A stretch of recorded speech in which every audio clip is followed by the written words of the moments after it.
Hi, I'm Rich Osborne. I'm the Faculty Learning Technology at MAPS, and in this short video I'm going to reproduce some of the content I did for the Use Your Education conference earlier in this month in April.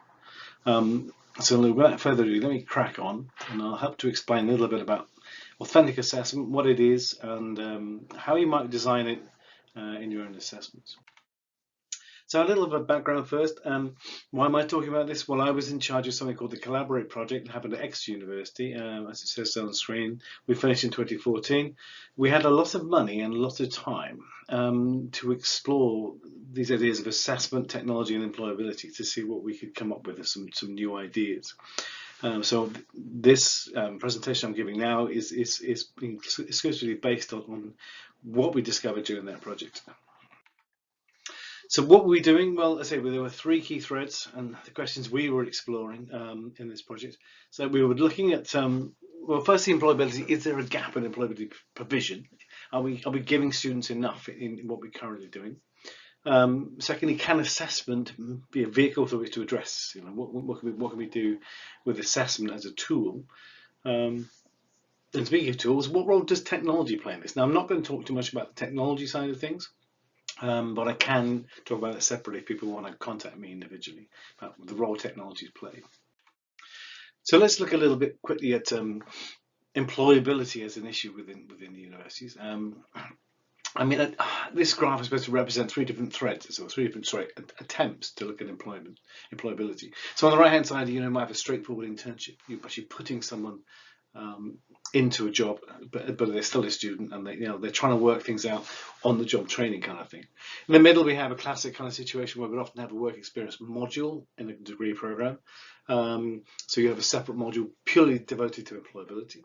Or you might have key skills training, so you might have little kind of activities throughout which help develop employability skills. What we were saying is we're looking at that with the line on the left there. We're saying, okay, within the curriculum and within our planned learning activities, can we actually embed new forms of assessment which will help to address employability directly? So we're trying to make things a bit more realistic within this standard teaching pattern, not having employability as a separate thing that's addressed. And why assessment? So why are we focusing on assessment in particular? Well, it says it on the slide there, obviously. It's about this idea that assessment focuses the mind for students particularly.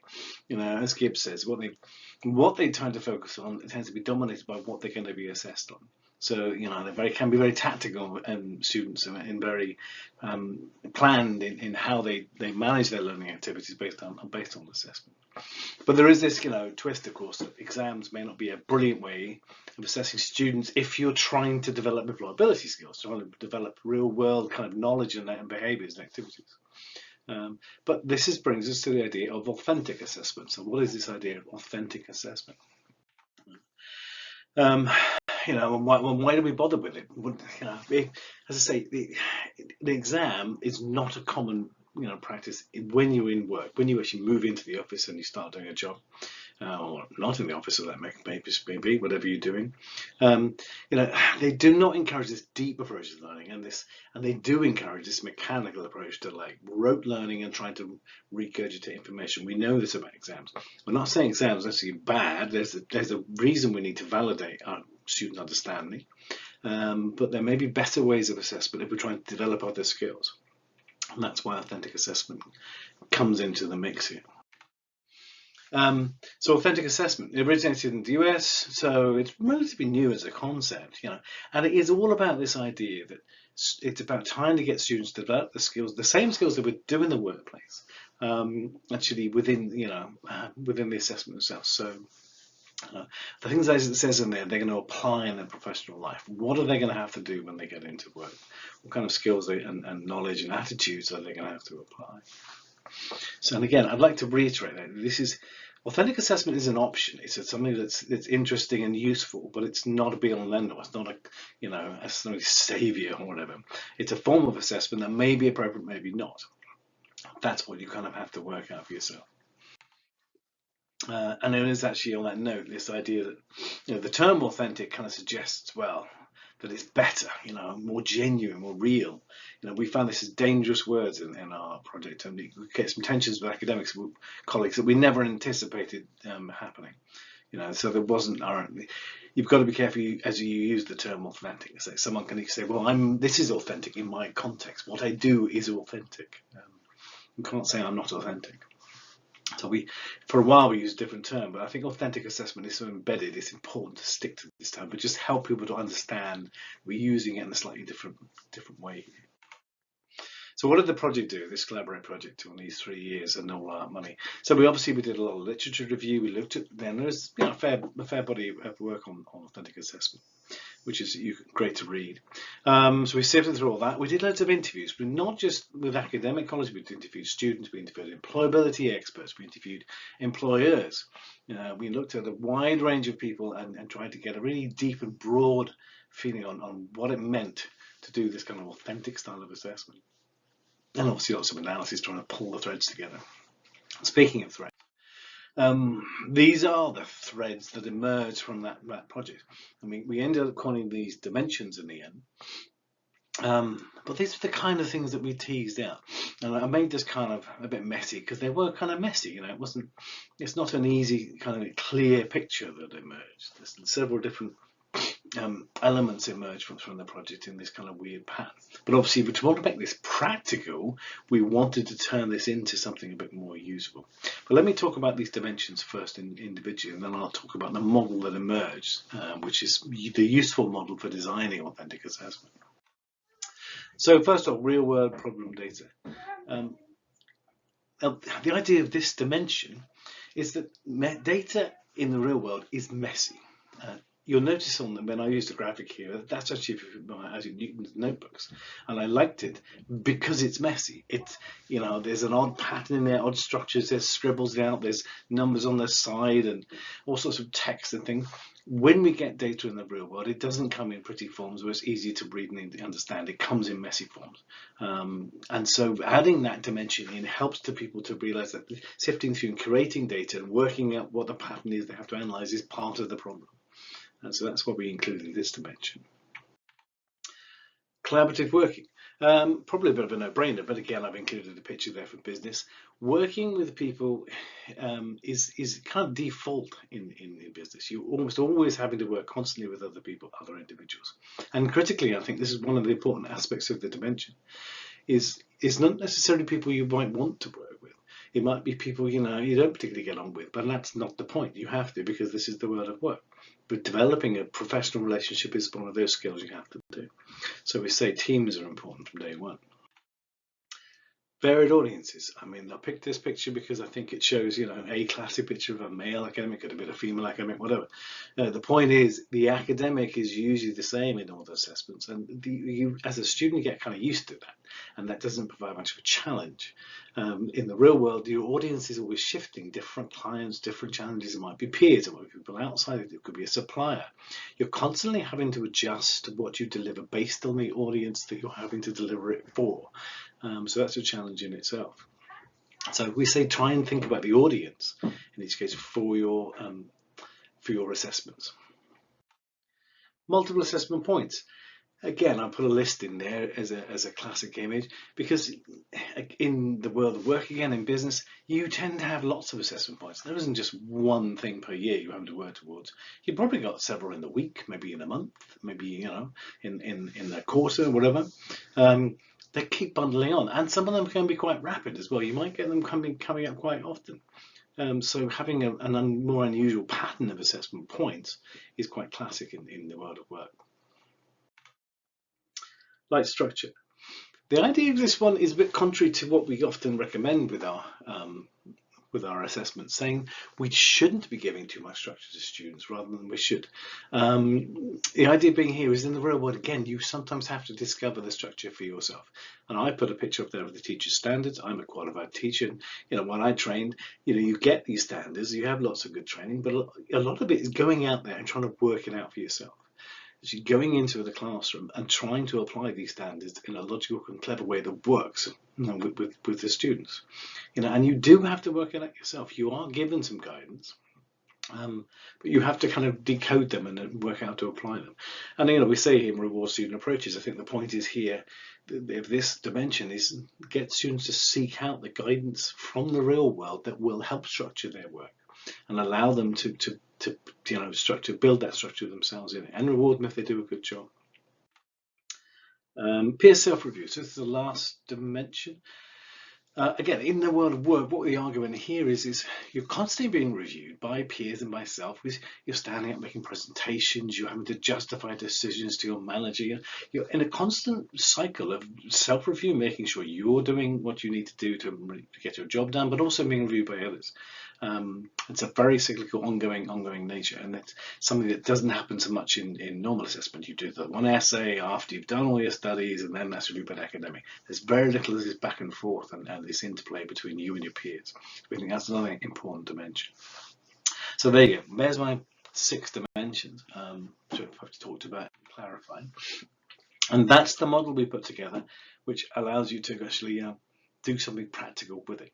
Now I know we're going to read all that, but I've got downloadable versions of this along with this blog post.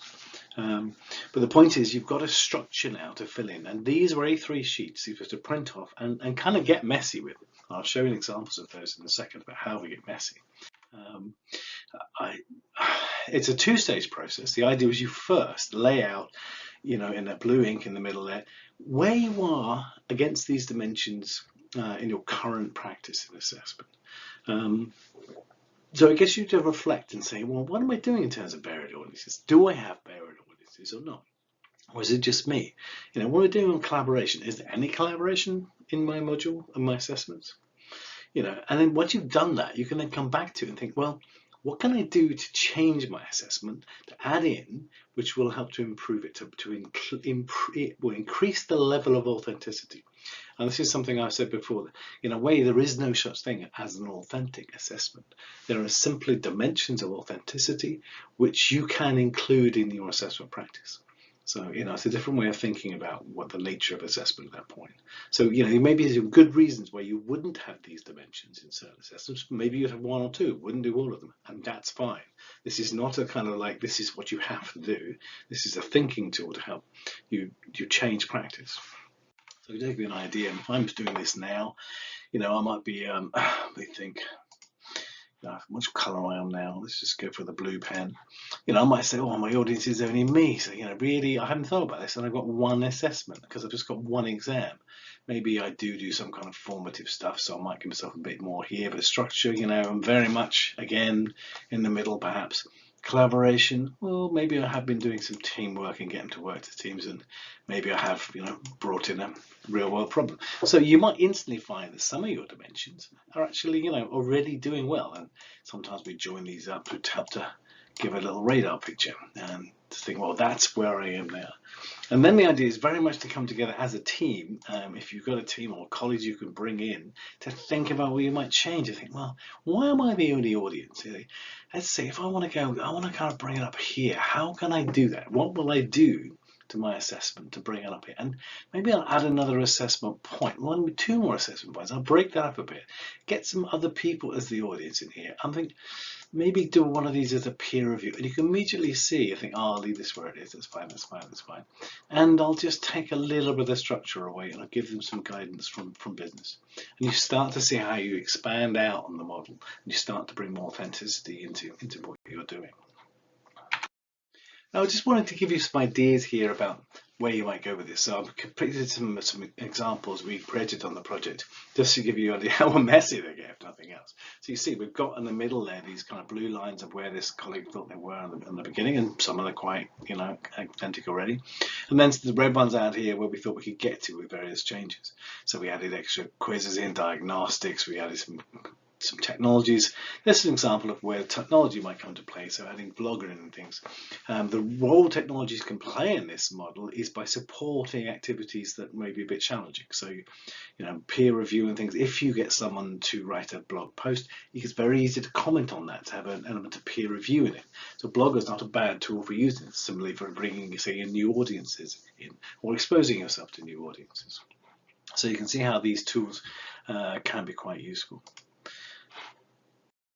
I like this one because it's so precise. This was a colleague from mining. We were School of Mining in Camborne in Exeter, and you see some of the tiny points of difference here. So you hear this very small shift here and very precise markings that this colleague was putting on the graphs. You know, I like the fact that he saw his own meaning of this. You'll notice there's no numbers on these charts. Instead, we just put these little tick marks, and it was enough to give people a sense of scale without challenging them to say, "Oh, this is exactly how you have to do it. This is not how you have to do it." Similarly, this is another interesting one. I think it's obviously this colleague has a lot more going on, lots more kind of text and thinking about what's happening, and a lot more discursive kind of chats with this one. This is interesting in terms of this is an idea of a program-based approach. So in this one, we were trying to put multiple assessments on according to the ones going across the program, and then see, are we covering all the dimensions in a program-based level? Again, if you look closely, you can see this triangle in the middle here. This was a dissertation, a 3063. So it shouldn't be perhaps very collaborative. It's a dissertation, but there are other elements of this this program's assessment which do introduce lots of collaboration. So we were thinking above, across the board, so to speak, there is a lot of variation, enough that we're probably getting a good diet of authenticity. Again, a very nice example, but similar to the first one. But again, we've got some nice text and annotation here about what we're going to change, adding other extra audiences in, getting people to do more groups work and portfolio work and so on and so forth. So hopefully that gives you a really nice idea of how this thing is put together and the kind of way in which we think it should be used. So that's me. That's our ideas, what are the products of the Collaborate project, and how to design an authentic assessment, or how to introduce elements of authenticity into an existing assessment. If you're interested in reading more, myself and colleagues did publish a paper on this, which talks about the way this was designed and created, and also talks about the role technologies can play and what we were doing on that front as well. So do have a look at that. And by all means, feel free to contact me or comment here, and we want you to talk more about authentic assessment. So, thanks.